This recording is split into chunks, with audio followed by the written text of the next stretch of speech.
হালিমাতুস সাদিয়া আমার নবীর দুধ মা, শুধু নবীকে দুধ খাওয়াইছেন, গর্ভে ধারণ করে নাই, শুধু দুধ খাওয়াইছেন। সাহাবীরা অবাক দৃষ্টিতে তাকিয়ে আছে।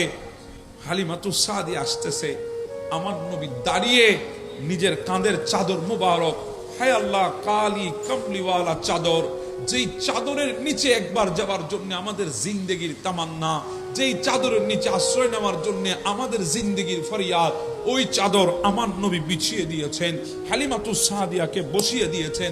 সাহাবীরা অবাক হয়ে গেল, ইয়া রাসূলুল্লাহ, কোন মহিলা এত দামি আপনার চাদরের উপরে বসেছে? আমার নবী বলে, ও সাহাবীরা, চেনো নাই, আমার দুদুমা হালিমাতুস সাদিয়া। আমার নবী দেখিয়ে দিয়েছে মাকে কিভাবে ইজ্জত করতে হয়। গর্ভধারিণী না, যিনি দুধ খাওয়াইছে, ইনাকে আমার নবীকে ইজ্জত করেছে, একবার চিন্তা করেন। আর যিনি গর্ভধারণ করেছেন, মতকে কবুল করে নিয়েছেন, মৃত্যু নিশ্চিত জানার পরেও আমাদেরকে প্রসব করেছে দুনিয়ার বুকে, সেই মাকে কেমন মোহাব্বত করতে হবে। আল্লাহ বলেছেন, ওয়াবিল ওয়ালিদাইনি ইহসানা। পৃথিবীর সর্বশ্রেষ্ঠ যে শব্দগুলো আছে, শব্দমালা আছে, যেগুলা সবচেয়ে শ্রেষ্ঠ শব্দ, সেই শব্দগুলা দিয়ে মার সাথে কথা বলবা।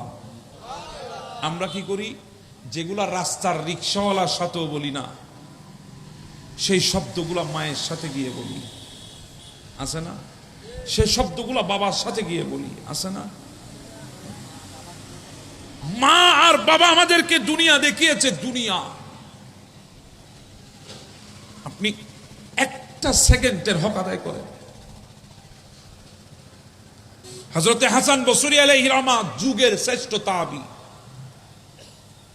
জয়নুল আবেদিন আলীউল আওসাদের শাগরিদ ছিলেন। ইমাম হুসাইনের বেটা জয়নুল আবেদিনের শাগরিদ হাসান বসরি, বড় আবেদ, শ্রেষ্ঠ তাবী, যিনি চোখে সাহাবীদেরকে দেখেছেন। উনি একদিন খানায়ে কাবা তাওয়াফ করতেছেন। হাসান বসরি দেখতেছেন একজন বান্দা তাওয়াফ করতেছে, পিঠের উপরে একটা বিরাট বোঝা। হাসান বসরি মনে মনে চিন্তা করে, কিরে বাবা, মানুষ যখন তাওয়াফের মাঠে নামে, হাতের মধ্যে জুতা থাকলে জুতাটাও রেখে আসে, গলার মধ্যে ব্যাগ থাকলে ব্যাগটাও খুলে আসে, কেন একটু ফ্রি ভাবে খানায়ে কাবা তাওয়াফ করবে, হালকা ভাবে। কিন্তু এই বান্দারে দেখি বিরাট এক বোঝা কাঁধের উপর, কারণ কি জানতে হবে। দাঁড়িয়ে আছেন, ওই ছেলেটার তাওয়াফ শেষ হয়েছে। হাসান বসরি বলে, বাবা এদিকে আসো। ছেলেটা হাসান বসরিকে চিনেন, এত বড় একজন বুজুর্গ মানুষ, এনাকে কে চিনবে না? বলে, হুজুর আপনি হাসান বসরি, আমি আপনাকে চিনি। বলে, বাবা এখানে মানুষ হালকা হয়ে তাওয়াফ করে, শরীরে বোঝা রাখতে চায় না, তুমি পিঠের উপরে এমন কি জিনিস নিয়ে তুমি তাওয়াফ করছো, এত বড় বোঝা, এটা কি? ওই ছেলে ডাক দিয়ে বলে, হুজুর এটা বোঝা না। এ কথা বলে উনি পিঠ থেকে চাদরটা টান দিলেন, দেখতেছে এক বৃদ্ধ মহিলা ওনার পিঠের উপরে। বলে, বাবা এটাকে? বলে, হুজুর এটা আমার গর্ভধারিণী মা। আমার মা হাঁটতে পারে না, চলতে পারে না, প্যারালাইজ হয়ে গেছে, বিছানা বন্দি অনেক দিন। আমি জিজ্ঞাসা করেছি, মা আপনার কোনো শেষ ইচ্ছা আছে? বলে, হ্যাঁ বাবা একটা ইচ্ছা আছে। কি ইচ্ছা? জিন্দেগিতে একবার হলেও খানায়ে কাবা যেন তাওয়াফ করতে পারি। মা এই ইচ্ছা বুঝি পূরণ করে যাব। দেরি করি নাই, মাকে নিয়ে পিঠের সাথে বেঁধেছি, মুলকে শাম থেকে হেঁটে হেঁটে মক্কায় এসেছি, এসে পিঠের মধ্যে মাকে নিয়ে তাওয়াফ করিয়েছি, মায়ের ইচ্ছা পূরণ করে দিয়েছি। ও হাসান বসরি, আপনি তো বড় বুজুর্গ মানুষ, একটা কথা জিজ্ঞাসা করতে চায়, বলো না, আমি কি আমার মায়ের হক আদায় করতে পেরেছি? হাসান বসরি রাগান্বিত হয়ে ডাক দিলেন, হায় রে যুবক, হায় যুবক, হায় সন্তান, তুমি মায়ের হক আদায় করার কথা বলছো? আরে শোনো, তোমার মা যখন প্রসব বেদনা হয়েছে, যে প্রথম একটা চিৎকার দিয়েছে প্রসব বেদনায় পড়ে, সেই প্রথম একটা চিৎকারের হকটাও পর্যন্ত এখনো আদায় করতে পারো নাই। সুবহানাল্লাহ, একটা চিৎকারের হক আদায় করতে পারো। কয়টা চিৎকার? মায়ের বুকের দুধের হক আদায় করে দেব? গোসিনকালে চিন্তাও করা যাবে না। মায়ের হক আদায় করে দেব, বিন্দু পরিমাণ চিন্তাই করা যাবে না। দুনিয়া দেখিয়েছে আমাদেরকে, দুনিয়া সারা জিন্দেগি কাটিয়েছে আমাদের চেহারার দিকে তাকিয়ে। আজকে আপনার ভালোবাসার মানুষের অভাব নাই, আপনি একটু চিন্তা করেন, চোখটা বন্ধ করেন, বালিশে মাথাটা রাখেন, একটু ঠান্ডা মাথায় চিন্তা করেন, কেউ আপনার যৌবন দেখে আপনাকে ভালোবেসেছে,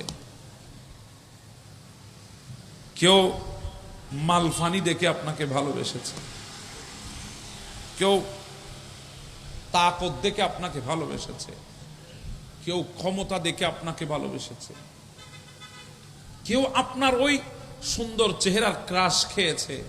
আপনার ওই সুন্দর চেহারা যতদিন আছে ততদিন, বাস চলে গেলে আর নাই। সবাই আপনাকে দেখে ভালোবেসেছে, আপনার কি আছে দেখে ভালোবেসেছে, আপনি কেমন দেখে ভালোবেসেছে, আপনি কতটুকু সেটা দেখার পরে ভালোবেসেছে। কিন্তু পৃথিবীতে দুইজন বান্দা আছে যারা না দেখে, চেহারা দেখে নাই, কেমন সেটাও দেখে নাই, লম্বা না বাটি সেটাও দেখে নাই, টাকা কত কামাইতে পারবে সেটাও দেখে নাই, টাকা পয়সা আছে কিনা সেটাও দেখে নাই, না দেখে অস্তিত্ব যখন ছিল না, মাত্র অস্তিত্ব এসেছে মায়ের গর্ভে, তখন থেকে জিন্দেগির চাইতে বেশি মহব্বত করেছে আমাদেরকে, সেটা হলো মা আর বাবা। এজন্য মা যখন প্রসব করার সময় এসেছে, সন্তানকে ডাক্তারের কাছে গিয়েছে, ডাক্তারকে অনেক মা বলেছে, ডাক্তার যদি সময় এমনটা হয় আমি বাঁচবো না আমার সন্তান বাঁচবে, যে কোনো একজন বেছে নিতে হবে আপনার। তখন ডাক্তার আমাকে না আমার সন্তানকে বেছে নিবেন, আমি আর দুনিয়া দেখবো না, দুনিয়া দেখার দরকার নেই, আমি 20-25 বছর অনেক দুনিয়া দেখেছি, আর দেখার দরকার নাই, আমার সন্তানটা সবে আসতেছে, এখনো দুনিয়া দেখে নাই, তাকে দুনিয়া দেখান, সে দেখলে আমার দেখা হয়ে যাবে। মতকে কবুল করে আমাদেরকে যিনি প্রসব করেছেন, মতকে কাছ থেকে যিনি দেখেছেন, মৃত্যুর সাথে যিনি কথা বলে আমাদেরকে দুনিয়া দেখিয়েছেন, সেটা আমাদের মা, সেটা আমাদের মা, সেটা আমাদের মা।